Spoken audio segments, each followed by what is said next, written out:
Shikarpur jail इंतजामिया तरफा कैदियुनि सां ज़ुल्म। कैदियुनि जूं पंहिंजे वारसनि खे दाऊं। हर मुलाक़ात ते अमलदार असां खां पैसा वठंदा आहिनि ऐं हाज़िरी तां वापसि ईंदा आहियूं, पोइ बि असांखे अमलदार बख़्शिनाइन कंदा।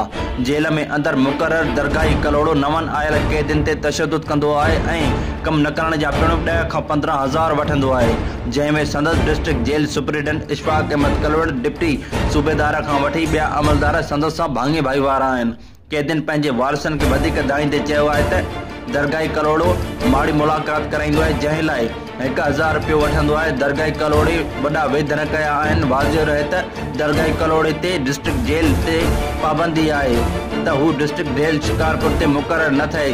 तंहिं बावजूद बि करप्ट डिस्ट्रिक्ट जेल इंतजामिया संदसि खे जेल ते मुक़रर कयो आहे। कैदियुनि जे वारसनि सेशन जज शिकारपुर जेल जे वज़ीर ऐं ॿियनि वस वारनि खां मुतालबो कयो आहे त दरगाही कलोड़े ख़िलाफ़ ऐं करप्ट जेल इंतजामिया ख़िलाफ़ नोटिस वठी कैदियुनि सां इंसाफ़ कयो वञे। Report Adeel Ahmed, city news, Shikarpur.